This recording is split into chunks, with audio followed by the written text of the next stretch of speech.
దానికి నాకు తెలిసి పెద్దలు చెప్పింది అనుష్ఠానపరంగా నేను తెలుసుకున్నది 1,000,000 జన్మలు ఎత్తాక ఒక్క శ్లోకం చదవడానికి. అంటే మనం ఎన్ని రోజులు చదువుతున్నాము? రోజుకి 9 పారాయణలు గురువు గారు చేస్తానన్నాం, చేసింది. రోజుకి 10 పారాయణలు, రోజుకి 100 పారాయణలు, రోజుకి 50 పారాయణలు, పోనీ రోజుకి 1 పారాయణం 100 జన్మలు ఇలాగ చేస్తూ వెళ్తున్నాం. తపస్వని తాపసారాధ్య తనుమధ్య తమోపహ, అమ్మవారి యొక్క ఆనందాన్ని ఎప్పుడు చూడాలి అంటే ఏం చేయాలి? మంత్రం అనుష్ఠానం చేయాలి. అంటే మనం 1,000,000 జన్మలు ఎత్తితే కానీ శ్రీమాత అనే యోగ్యత రాదు. గురువులు చెప్పారు మనకెందుకు. ఈ జన్మలో చేస్తున్నాం అంటే దీనికి ముందు 99,99,099 ఎంత చేయమో చూద్దాం. మనకెందుకు రికార్డు తిరగబోయేది, రికార్డు గురించి చేయొద్దు. మనం చేసే రికార్డు ఎప్పుడూ కూడా అమ్మ నామమే నెమరవేస్తూ ఉండాలి. అదే రికార్డు మనలో ఉండాలి. శబ్దస్వర స్వరూపరసఖండాత్మకమైనటువంటి చైతన్య మహాదివ్య మంగళ స్వరూపాన్ని పెద్దలు ఏ విధంగా మనకి నారు పెట్టి నీరు పోసి ఎలాగ రైతు కృషి చేస్తూ ఆ వరి బీజ గింజని మనకు అందించాలని కృషి చేస్తున్నాడో, గురువు కూడా అంత కఠోరమైన దీక్ష చేసి ఒక మంత్రాన్ని ఎంతో ధైర్యంతో, ఎంతో నమ్మకంతో, అపారమైన విశ్వాసంతో ఆ మంత్ర సాధన ఇచ్చి ఎలా తిరగాలి, ఎలా చెయ్యాలి, ఎలా జీవించాలి, ఎంతమందికి బోధించాలి, వారి దగ్గర ఎటువంటి అపేక్ష లేకుండా నువ్వు ఎలా ఉండాలి ఇన్ని చెప్పి ఇస్తాడు గురువు గారి మంత్ర సాధన. ఆ మంత్రాన్ని అనుష్ఠానం చేస్తూ మనం తరించాలి. అప్పుడే అమ్మవారి యొక్క అనుగ్రహాన్ని పూర్తిగా పొందగలుగుతాం. ఆ లలితా సహస్రనామాలు, అమ్మవారి యొక్క మూల మంత్రాలు, పూర్వాంగ ఉత్తరాంగాలతో సౌభాగ్య విద్యేశ్వరి మంత్రము, అలాగే షోడశీ విద్య, అలాగే మాతృకావర్ణ రూపిణి అమ్మవారి యొక్క వర్ణములు ఎన్నో ఉన్నాయి. అటువంటి వర్ణాల్లో ఒక్కొక్క దేవత పుట్టుకొచ్చాయి. ఎందుకంటే ఆ దేవతా రహస్యాలు ఈ విధంగా చెప్పుకునేవి కాదు. అది మంత్రపూరితంగా మంత్రానుష్ఠానంగా తెలుసుకుంటే గొప్ప శక్తి మనకు వస్తుంది. ఏదో ఆవిడెందుకు పుట్టింది, ఈవిడెందుకు పుట్టింది, ఇతరెందుకు పుట్టాడు, అతనెందుకు పుట్టాడు తెలుసుకోవడం గొప్పతనం కాదు. ఆ పుట్టుకకి వెనకాదుగా ఎన్నో పుట్టాయి సంకల్పాలు. అన్ని సంకల్పాల ద్వారా ఒక దేవతా మంగళ స్వరూపాన్ని మనం చూస్తున్నాం ఈ రోజున. కానీ ఎన్ని చేసినా, ఎన్ని దేవతలకు చేసినా, అన్ని దేవతలుగా రసాత్మకమైన చైతన్యం అంతా కూడా రాజరాజేశ్వరి, రాజ్యరాజని, రాజ్యవల్లభ ఆవిడ దగ్గరే అన్నీ ఉంటాయి. అంచేత సర్వశక్తిమయి, సర్వమంగళ, సద్గతి ప్రద, సర్వేశ్వరి, సర్వమయి, సర్వమంత్ర స్వరూపిణి, సర్వయుద్రాత్మిక, సర్వతంత్ర రూప, మనోన్మది, మహేశ్వరి, మహాదేవి, మహాలక్ష్మి, ప్రియ, మహారూప, మహాపూజ, మహాపాతకనాశిని అంటున్నాం. ఇన్ని నామాల్లో ఇన్ని చైతన్య నిగూఢములు అమ్మ దగ్గర ఉన్నాయి. ఇది కేవలం గురువు మాత్రమే మనకు చెప్పగలరు. పుస్తకాల్లో ఉండేటువంటి జ్ఞానం ఇచ్చి జ్ఞాన సంపదను అభివృద్ధి చేసిన గురువు దానిలోంచి ఉండేటువంటి ప్రతి దాన్ని బయటికి తీసుకొచ్చి మనకి జ్ఞాన బోధ చేస్తాడు.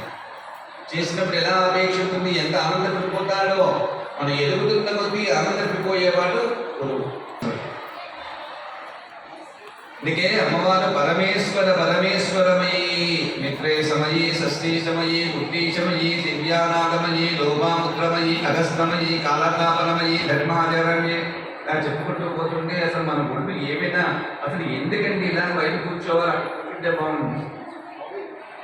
ఇలా బయటకు వచ్చి మనం కూర్చోవాలి అంటే ఎంతో ఆనందానికి దూరం అయిపోతున్నాము అనేటువంటిది జరుగుతుంది. మనం ఎప్పుడు కూడా ఒకే భావంతో ఉండగలిగితే అమ్మకి నిజమైన పూజ, నిజమైన అభిషేకం చేసిన వాళ్ళు అవుతాం. నెలకొక్కసారి పౌర్ణమి నాడు శ్రీచక్రార్చన సమయానికి ప్రారంభించి సమయాన్ని ముగించడానికి కారణం ఏంటంటే ఇంతమందికి అమ్మ యొక్క పాద దర్శనం ఇప్పించాలనే కోరిక నాకుంది. నా ఇష్టం వచ్చినప్పుడు ప్రారంభిస్తే మీ ఇష్టం వచ్చినప్పుడు మీరు వెళ్ళిపోతే సుఖం ఏంటి చెప్పండి. యదన్నాది కృతే పాపం తదన్నాది వృతముచ్యతే, యద్రాత్రయాది కృతే పాపం తద్రాత్రయాది వృతముచ్యతే. పాపకర్మంతో పేరుకుపోయినటువంటి శరీరానికి మనం ఎలా కర్మ విముక్తి పొందుతుందని చెప్పి ఆలోచన చేయాలి. మనం చెప్పండి, ఎన్నిసార్లు అమ్మ అమ్మ అంటే ఆవిడ పలుకుతుంది, ఎన్నిసార్లు పిలవాలో తెలియదు. అంటే ఆవిడ దృష్టిలో పడినంత అమ్మగారికి నెమ్మగా పిలిస్తే పలకదేమో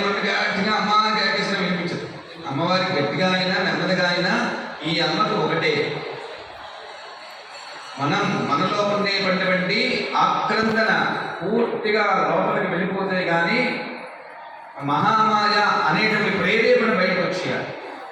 వస్తే కానీ ఆవిడ మనల్ని కనిపించింది. ఎందుకంటే ఆవిడ ఏ బాధ లేదు. మన బాధని గట్టెక్కించడానికి కొన్ని సంపదలు చేస్తూ ఉంది.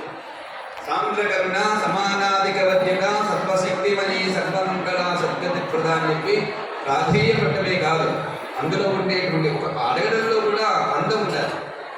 నాకు ఇచ్చి అమ్మ అండం మీద, నాకు ఇచ్చి అండం మీద, ఎందుకేమో అందం మీద. అర్థమైందా? అది ఇచ్చి కొడుతూ నీకు కోళ్ళు ఉన్నాయి అంటే నవ్వుతూ పట్టుకెళ్తావా? కదుపు.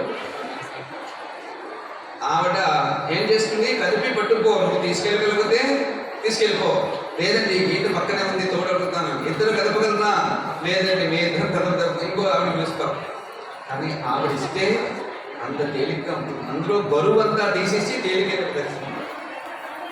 అటువంటి కరుణామూర్తి ఎవరైనా ఉంటారా నీకు ఎదగలమా చెప్పండి. ఏకాగ్రీ భూమ రూపాలే ఉంది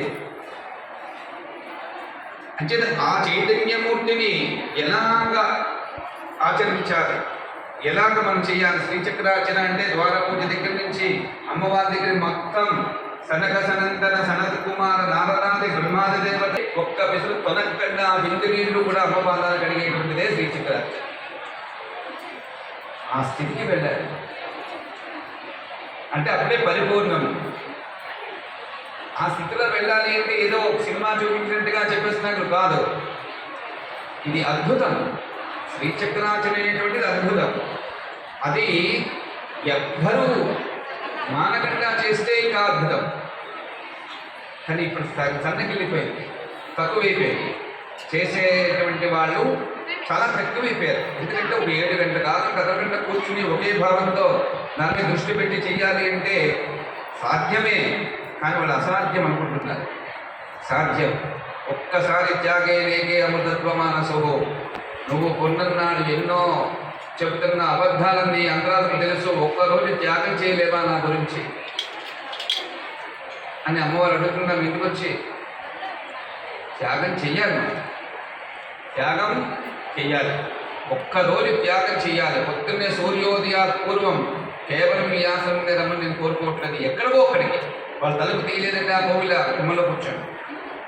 కానీ పౌర్ణమి నాడు విషయాన్ని మాత్రం మీకు చెప్తున్నాను, మీకు ఇంకొకసారి చెప్తున్నాను, హెచ్చరిస్తున్నానని అనుమానం పడకండి. ఇది హెచ్చరిక కాదు, జాగ్రత్త. రాబోయేటువంటి రోజులు మనం జాగ్రత్తగా ఉండాలి అంటే మనం ఇప్పటి నుండి అద్భుతం చేసుకోవాలి. ఎండలు మనమల్ని మాడిపోతున్నట్టు తోట వేసుకోవాలి. ఎక్కడ వేసేస్తున్నాడు మొక్క? తోట స్థలం మంది అయితే కదా మొక్క వేయగలం. చెప్పు, నీకు ఈ మొక్కలు ఇచ్చి ఎక్కడ పారుతావు నీ ఇష్టం. వెయ్యాలి శిరీష అంటే ఎక్కడ పారుతావు? ముందు నీకు స్థలం ఇచ్చి ఒక మొక్కలు వేసుకోవచ్చు. అంటే మంత్రం అనేటువంటి స్థలంలో ఆధ్యాత్మిక చైతన్యంలో మనం ఎదగాలి. అంతేకాని ఏదో రీజను ఏదో చెబుతారు, అబద్ధాలు తెలుసు వాళ్ళకి. అర్థంలో చూస్తుంటే తెలుస్తుంది. నాకేం పోయింది, నేనేదో అబద్ధాలు మా గురువు గారిని చెప్తే ఈరోజు ఏం నాది ఎన్నో వదులుకున్నా. అలా త్యాగం చేయాలి. బాధలు ఎవరికి ఉండవా? లిస్టు రాస్తే మీ ఎందుకంటే బాధలు నాకే ఉంటాయి. ఎందుకు రోజు మీరు బాగుండండి అని చెప్పి నా బాధలు మీకు రికార్డు ఇస్తే సుఖమేంటి? కాదు. ఇవన్నీ ఆవిడ దగ్గర పెట్టుకుంటున్నాను. ఈ బాధ నా బాధ కలిసి పెట్టాం. ఈ అద్భుతాన్ని అవిష్కృతం చేయడానికి శ్రీచక్రార్చన చూడాలి. అబద్ధం అంటే రోగాలు తక్కువ. మా ఆయనకు బాగోలేదు, మా చెల్లికి బాగోలేదంటే ఎందుకు బాగుంటుంది? ఏమండి, ఎందుకు బాగుండదు? ఒక్కసారైనా ఉండగా మనం కూర్చుంటే ఉపాసన అంటే ఏంటంటే ఒకసారి మంత్రం ఏది తీసుకున్నా సరే దాని కట్టుబాటు నిబద్ధతతో ఉంటేనే ఆ మంత్రం దానికి బద్దం ఉంటుంది. అర్థమైందండి? తల్లకు మాత్రం వేసుకుని కడుపులోకి పెడితే ఏమైపోతుందో అని చెప్పి గొంతుకులో పెట్టుకుంటే సుఖమేంటి? కొత్త జబ్బు వస్తుంది. ఏంటొస్తుంది? కొత్త జబ్బు వస్తుంది. తలనొప్పి తగ్గసరి కదా ఇక్కడ పెట్టేస్తుంది. అప్పుడు ఇంకో మాత్రం తీసుకోవాలి. అప్పుడు నాలుగు మీద ఉంచుకుంటాం. నాలుగు మీద తగ్గడానికి చూడటం, ఇలా చూడటమే ఆ మాత్రం వేసుకోవడం చూడలేదు. అంటే ఒకసారి మాత్రమేనా మంత్రం చేస్తే ఔషధాలు ఏ విధంగా మనం పనిచేస్తాయో దానికి 1000 కోట్ల రెట్లు ఆ మంత్రం మనకు సాధనిస్తుంది.